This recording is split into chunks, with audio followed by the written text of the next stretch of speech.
Hello, everybody. This is Darren Redmond, and we are with Bill Kelly again for the first time. I'm so excited to talk to Bill Kelly today. People who follow me on social media, you know how much I love Where the Crawdads Sing. I did not read the book, so I went in cold as a person who just enjoys movies. You guys all know that. The role that Bill Kelly plays as Sheriff Jackson made me kind of want to see some of the other stuff that he did, because he hit it a home run in that role. And we'll talk about some of that. But Bill Kelly, how are you?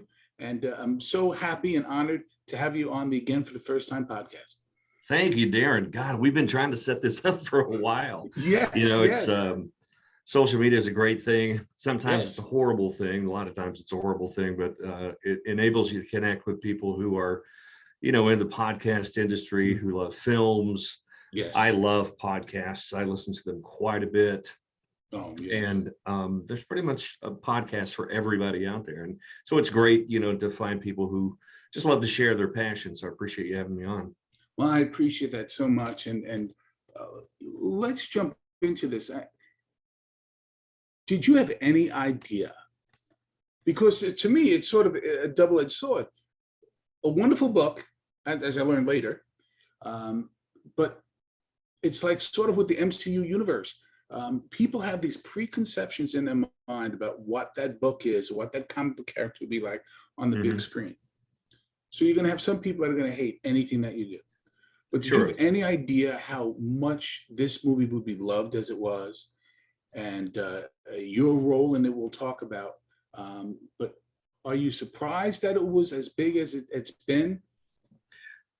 Well, I think anytime you take a movie and make a movie out of a book that's that successful, it's a chance. It's you got one shot at getting it right. And I got to hand it to this team at Hello Sunshine, and Lucy Alabar, the screenwriter. She nailed it. Livy Newman, our director, fantastic job. Polly Morgan, who is an amazing cinematographer. It's beautiful. It's Chang. I mean, just production, location, everything just came together and made this film just hugely successful. And I think where people read the book, you've got the diehards who are like, oh, it's nothing like the book, or they didn't do this, and why didn't they do this? And it's the real reason is it's hard to squeeze 390 pages of a book into a 2-hour movie. So you got to spend some time massaging that script and massaging the locations and making it all fit together. And I just, the numbers speak for themselves, for itself. And people don't realize, a phenomenal job. Oh, I think so. And people don't realize this. We are producers, editors, directors in our own mind. So when we read a book, like I was a big fan of Leon Uris, his book Trinity, his book Redemption, The Hajj. And I bring all that up because while I saw none of them on the big screen, in my mind, I'm creating a movie, a play. So we do that. And then when it doesn't fit that very narrow narrative that we have on the screen, our first reaction usually is to say, oh, why didn't they do this or this? And then when they watch it again, or they talk to their friends, they realize that this is the vision of the screenwriter. And then you add in the very real thing that you're talking about, trying to fit 10 pounds of potatoes in a 5-pound sack. Exactly. You're going to leave some potatoes on the ground. You just are. Your role, we'll be talking a little bit about this before we start this interview. As Sheriff Jackson, I thought you just hit a home run. Thank you. I use this analogy, and it might be perfect, it might stink, but those kind of roles, like your role as Sheriff Jackson in a movie, are pivotal to the movie. It's like with a sports team. I played college football, I coach college football. You can have a great quarterback, a great offensive line, a great defense. You have to have these people that are the stars of the movie, like Daisy Edgar Jones. But if your special teams stink, you miss that extra point, like Carolina did this past weekend. So that next level secondary characters are so important to the completion of the film. And we don't look at it sometimes that way, but talk a little bit about that if you can. But you have a role that's pivotal and transitional and setting up the base storyline and some of the other things. I'm a nerd, I'm sorry. But talk about that because, boy, you really hit it. And you've played, I've heard you on other podcasts, you played law enforcement people before, but you always bring something different. Talk about that process and about that whole role of you are sort of the support beams of the movie in those transition roles that you play. Yeah, it's, the cop role is, and I've done DEA and FBI and, various roles of law enforcement and authority figures with law enforcement. And especially in this case, a lot of it is you've got all these moving parts to this film and this story. But you've got the one guy who's, he's been in Barclay Cove for most of his life. He knows pretty much everybody in town. Something goes wrong, he knows it's probably out there. So he's intuitive, but he's also looking around and just, you can see the gears turning, and that's what I try to portray on the film is that his mind's working and he's really looking at everything, trying to piece all this together. I hope it ended up looking good because he's the one person in town that he's on the hunt, and he's pretty confident he's going to find the person who did this. Without giving away too much of the film, right? And there's something about the film I want to bring up without bringing anything, without spoiling it for those who haven't seen it yet. But what I thought was so brilliant in your performance was you walked this wonderful, wonderful fine line. You were not robotic, but you were like, just the facts. Let's follow the facts. But yet there was this tinge of, I know these people. I know the legacy of the Swamp Girl. And it would have been very easy for you to play template, evil, bad cop, evil guy, right. And you don't do that. But yet you don't look like you're trying to embellish sympathy, or you just were, I look at it like you were just a proofreader. You were the umpire. These are the facts. Yeah. But you were able to do it in such a way that was, yes, but was very, your vernacular was very, this is it. This is where we go. We got to follow these facts. This thing that's going on up there, what I won't talk about, makes me think this. And it's a wonderful acting skill that you bring to the table. I was Thank watching. You're going to give me a big head here. well, you can't get any bigger than this. I'm like human Pez. I mean, this is like a horrible, but very subtly, you did that very similar type thing in The Right Stuff. When you're sitting, that scene, you're at the bar and you're like, be happy with what you got. I'm going to give you a little reality. Reality is a lot of people, Mr. Shepard, Alan, are not in the wonderful position that you're going to find yourself in. That was a very powerful scene. And I'm sitting there because, again, I'm a nerd. And I'm like, these little scenes are so important because you're setting up what comes next. You're set up when you bring J.J. Edgar in and you're setting up everything else that's going to happen. That's important. I mean, all scenes are important. Don't get me wrong. But that's what I mean. You bring a lot of that stuff in. Thank you. It was. Go ahead. It was definitely, it was fun to shoot. You mentioned bringing her in, and we had this big scene with these period vehicles, me and my pickup truck, and there were like 3 police cars, squad cars behind us, and we were in Houma, Louisiana, which is a beautiful little town, and they had done exquisite set decoration, turning all these storefronts into, vintage Piggly Wiggly and Western Auto and things like that. So we're in the, we're shooting the scene, and it's just us driving down the road with the various shots of Daisy and me, and we had gone down the road one time, and they got a shot, and then we circled back around and lined everything up again, and they said they wanted to wet the street down because this was supposed to be after a rain shower. and they said, turn off the cars. So we turned them off. My truck wouldn't start again. Absolutely would not start. And it was, we were running out of day. I mean, it was, Right. we're running out of sunlight. And so Libby says, you know what, get in the car, get in this first squad car with the deputy and Daisy, and we'll shoot that. Well, it didn't start. We ended up like 3 cars. So we had I think one take of that shot, and that was the one that they ended up in the film. And it's that actually fantastic. it worked. And so we got very lucky, dodged a bullet on there. But yeah, it was just a true experience. I mean, it was just so amazing. Daisy is probably, I mean, Daisy, Taylor, Harris, all 3 are just these extremely nice people. I mean, just cordial and manners, great manners and professionals. I mean, these are great young people to work with. And David Strathern is amazing. Just such a great guy. I've watched him in so many things through the years, and finally get to work with him is just unreal. Oh, unbelievable. Watching him in the courtroom scene.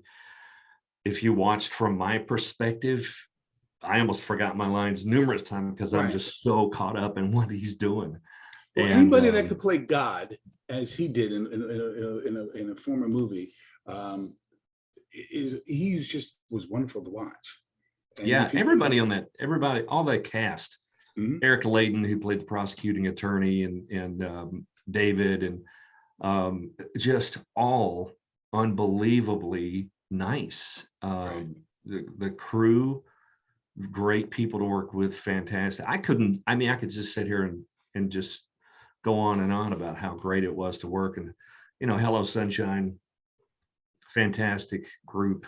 And I watch what they're doing. The odd thing about the book and the movie, me getting cast in this role, is I was midway through reading the book when I found out that I had an audition for the film.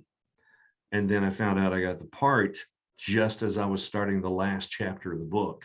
How amazing. So I had a pretty good idea of what, Sheriff Jackson was all about, and where the movie was going. But, we go back to how they cut this thing together and made this incredible script. My wife and I went to the premiere in New York, which happened to be our anniversary. So what an anniversary present. And I had no idea what the film looked like. I had no idea how it was going to play. And I look up on the screen and it's me for like the first 10 minutes. And I feel kind of self-conscious because I'm going, wow, there's Reese Witherspoon and Daisy, and I'm the first step. And that was really. But that's what I meant by you set the tone. Your character and your performance set the tone. Let me know as the viewer what's going on, what this is going to be about, who the protagonists. And you did a wonderful job with that. Thank you. I like the way they cut it. I mean, I think that was, looking back on it, reading the book, you always kind of wonder how they're going to do this thing. And then when it came to pass, I mean, it was just, I think everything worked. The funny thing about it was Rotten Tomatoes gave it like a 34% approval rating. It's just garbage. Which was nuts. I'm like, what? Yep, and then the audience approval came back at 97%. What does that tell you? And it's like, critics, I don't know how you get the job of being a critic, especially when people have different tastes. It's like going to a restaurant. Right. You can critique the service and the food and the ambiance and everything there, but it needs to be prefaced with, I don't like spicy food, so this was a little too spicy for me, but you may like this. So 100%. Critiques are just like, critics are, it's just your opinion. So, but I hate that they're given so much leverage. Usually if a critic likes it, I don't pay much attention to what they like and what they don't like. Disney's film Lightyear, got so much critical because of one particular scene in there and stuff. Right. It didn't bother me. It's it's not.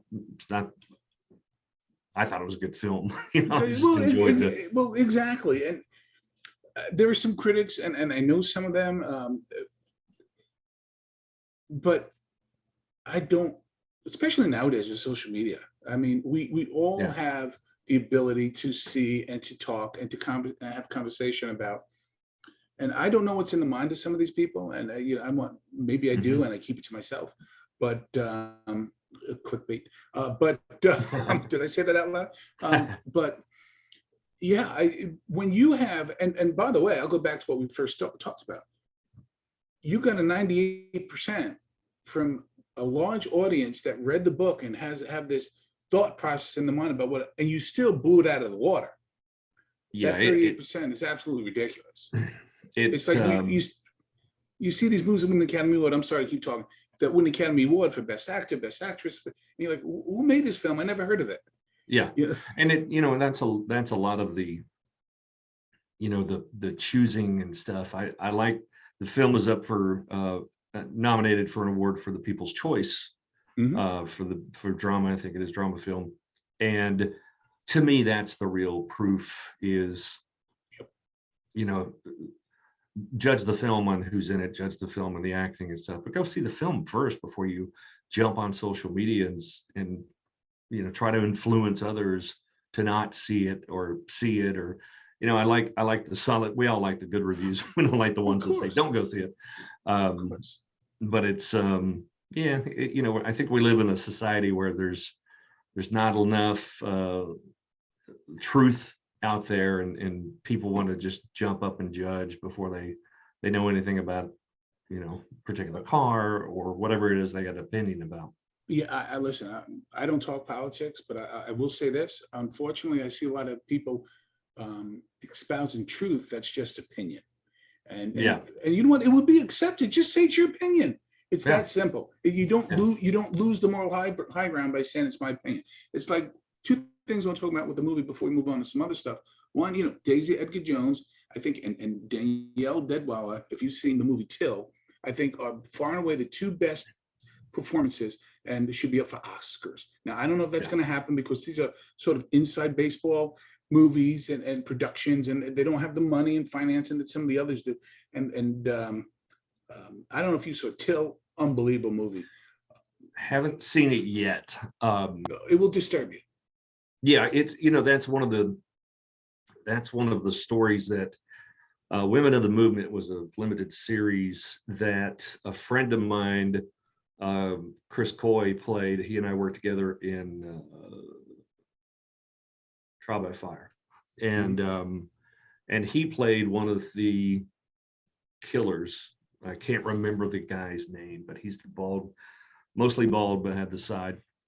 So he played that in the Women of the Movement. I've seen this story for years. I've been very familiar with the story for years and years. I think I even have a copy of, my dad does, of the Life magazine, or forgot the magazine, of the story that these guys later admitted that they had done this And got paid four horrible, thousand heinous dollars. thing, And got paid $4,000 to admit they and killed. got paid to do it.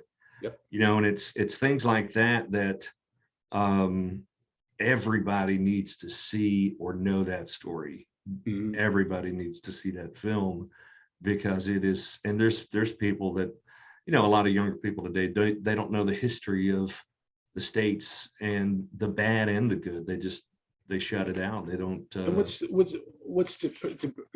it's all depressing and disturbing. But if you think about this, you and I are not old people. We're not. yeah. But this happened less than 10 years before you and I were born. Hmm. How scary is that? Yeah. And there were that was rampant even when I was a kid.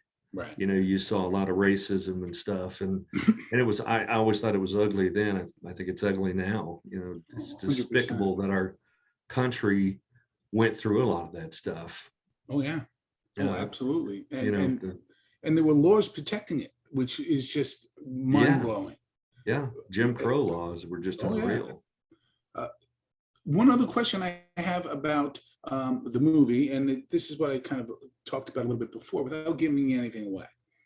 So I'm a very passive moviegoer. I like to be quiet in the movie theater. I go alone. But I almost shouted and pointed my finger because there was a certain thing in the movie. I'm going to have to speak on this kind of, I don't want to give anything away, that deals with the case that you put forth, where Kaya is arguing with Tate. And if you notice this, she gives him something that he tried to give her.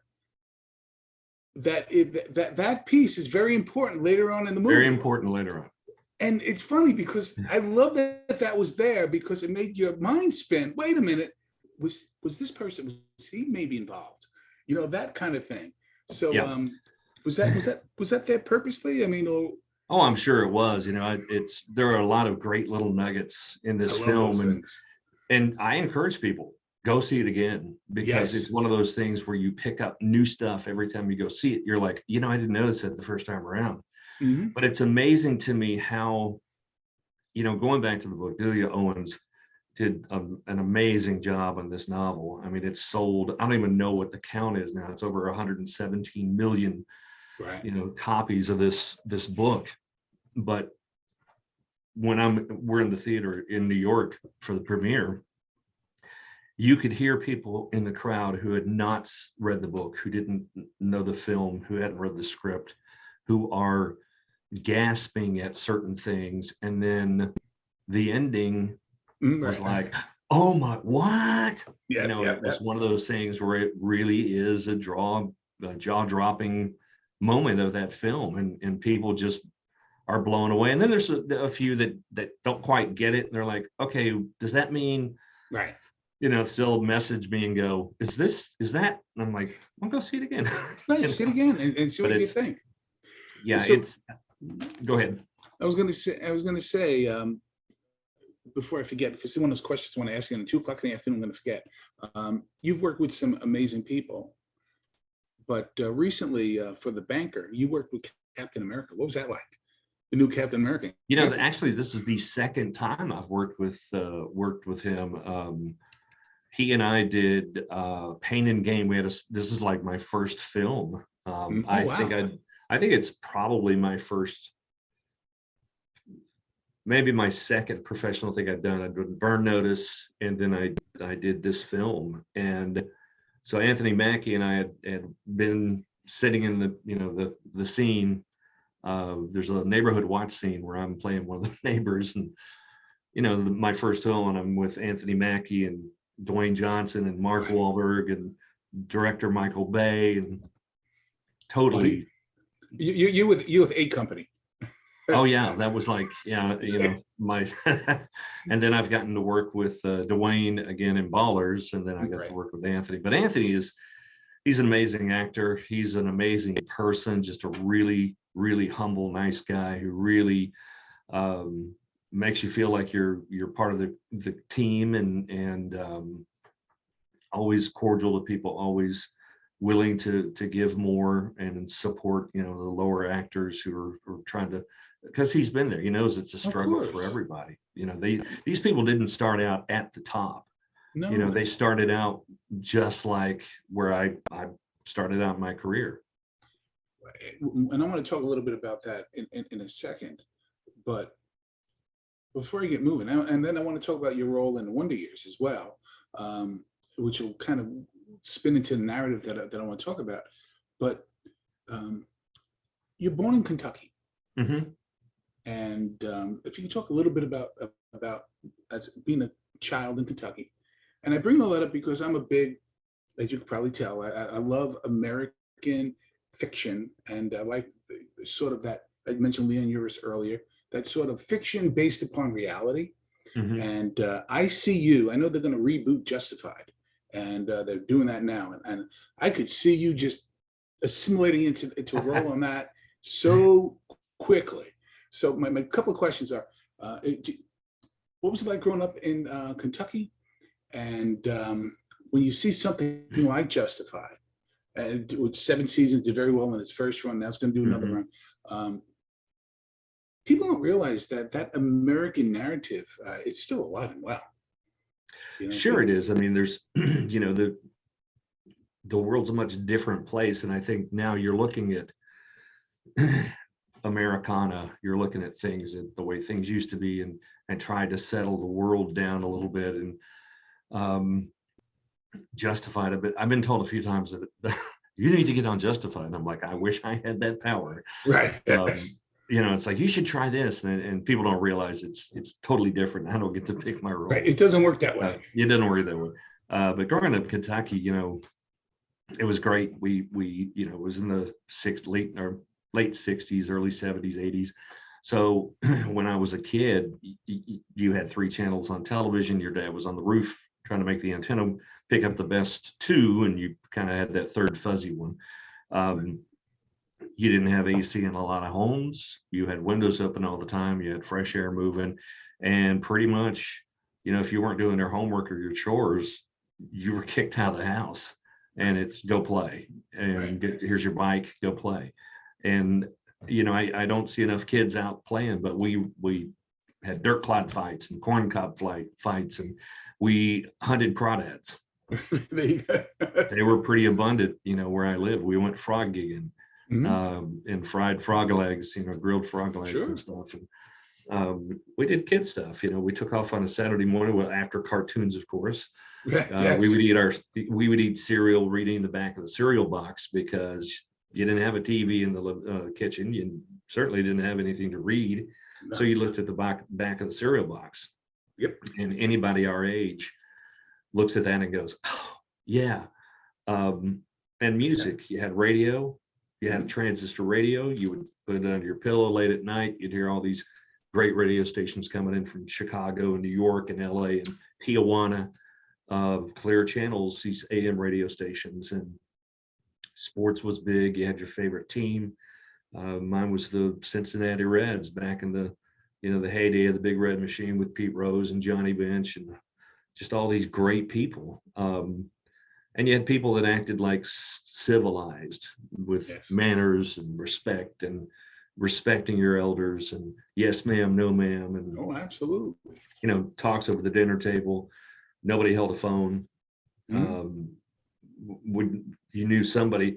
Our social media, our social platform was a bunch of bicycles sitting in somebody's house, sitting out in the front yard. That's how you knew what everybody was doing.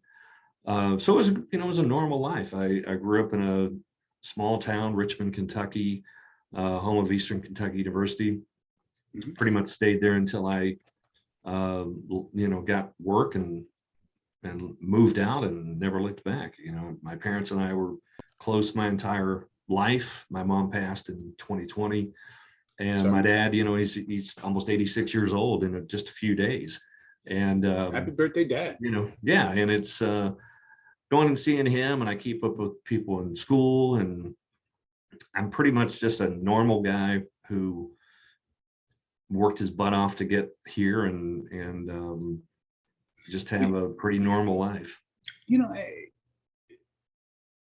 There might be reasons for it that I certainly don't want to get into, but people don't realize that your story is really is a wonderful blessing that we have here in this country, that you can start in middle America in certain areas and become very, very successful.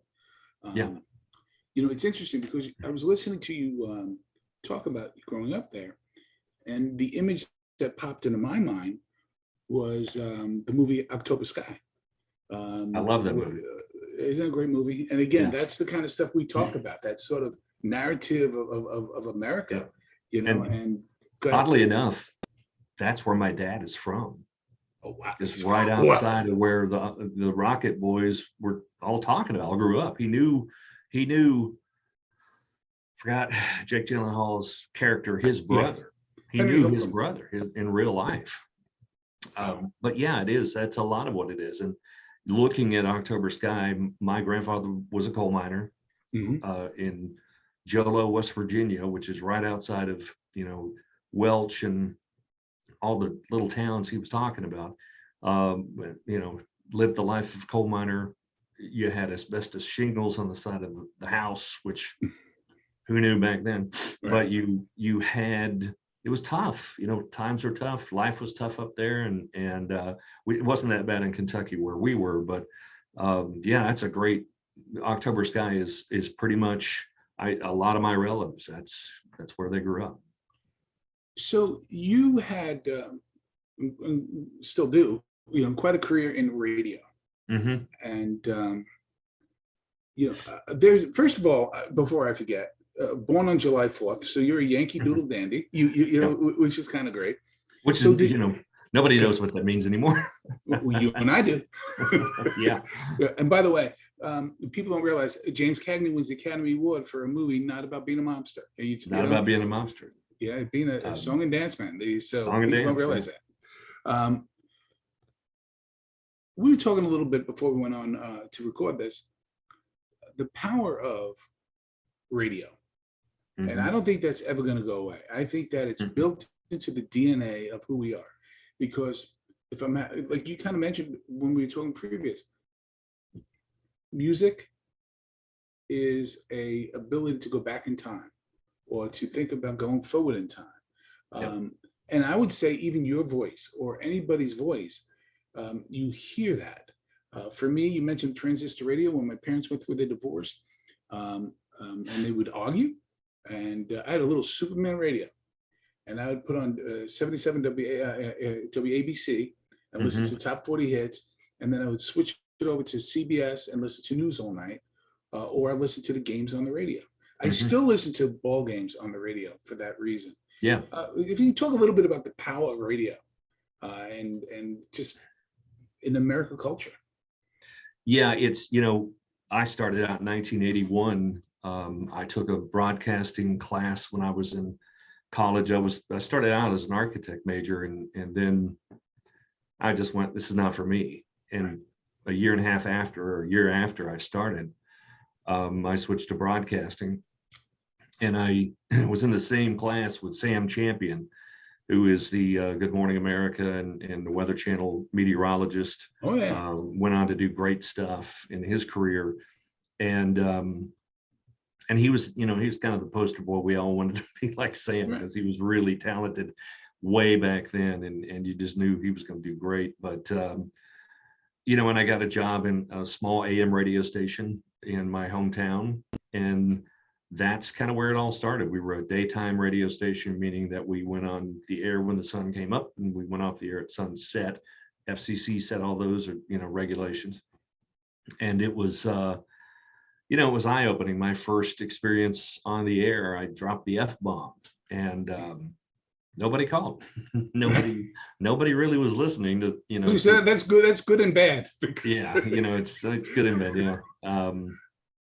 And from there, I got the radio feel for it, and then moved on to a station in just outside of Lexington, Kentucky. It was a top 40 station. Did well there, but I was still working a late night shift, and so I moved to Davenport, Iowa for try to. Radio's a stepping stone for an air personality.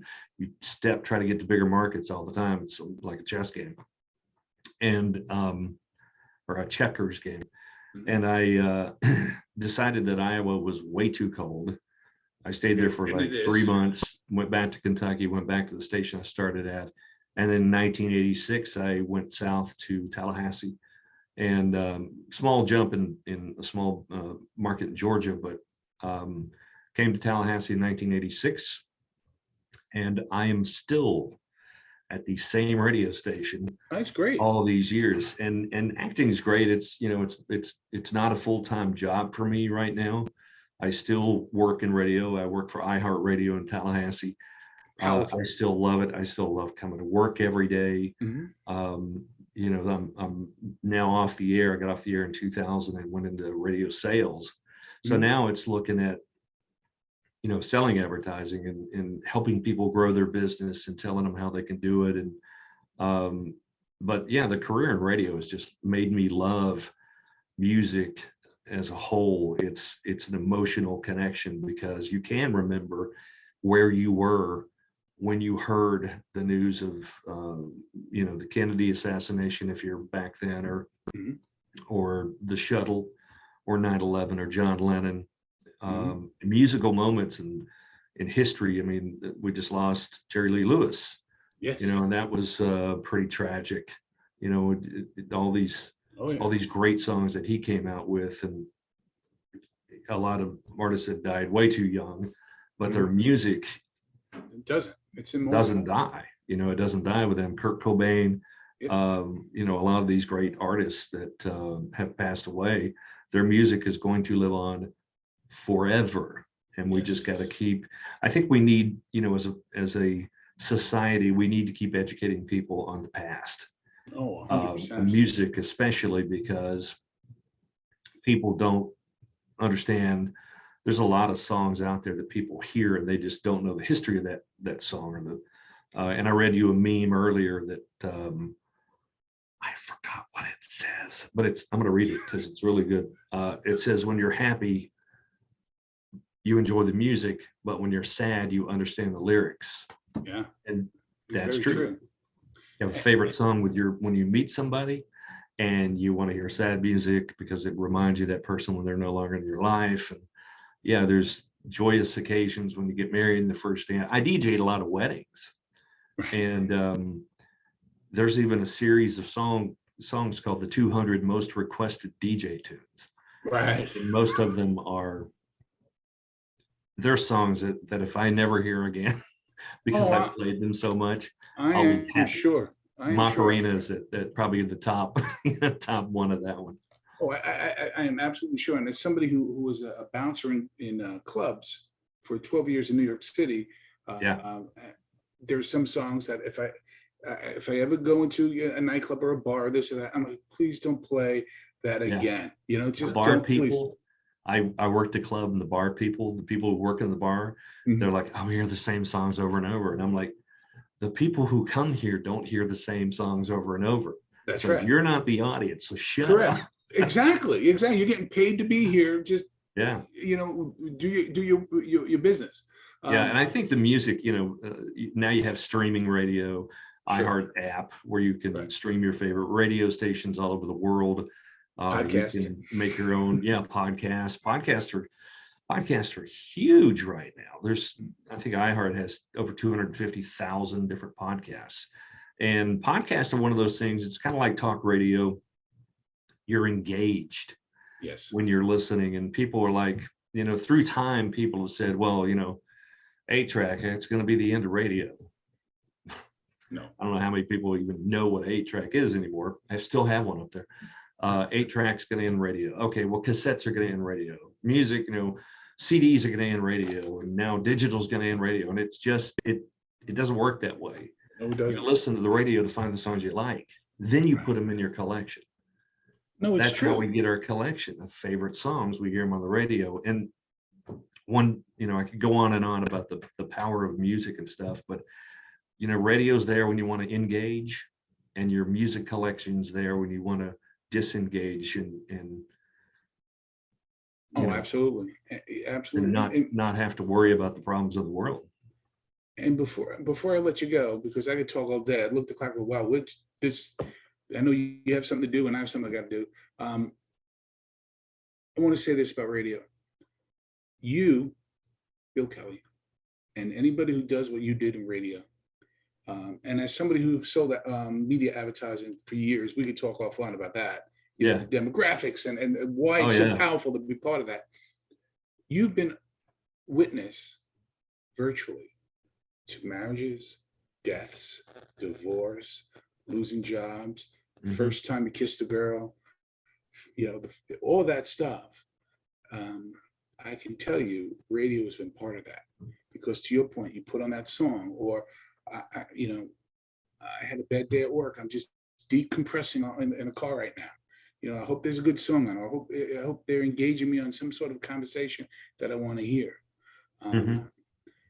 So before I let you go, because I'd love to talk again sometime, what's coming up? Where can we see you next? And again, people, go see Where the Crawdads Sing, please. Yes, please. It's available on digital. Oh, perfect. So you can order it online through Amazon Prime. You can get it on Blu-ray, and it's going to be coming to streaming pretty soon. So more on that. But stuff coming up. I shot an episode of Manhunt, a new series on Apple Plus that's about the Lincoln assassination. I've got that coming up. Not sure when it's coming out. and then shot a pilot earlier this year for a series called Found.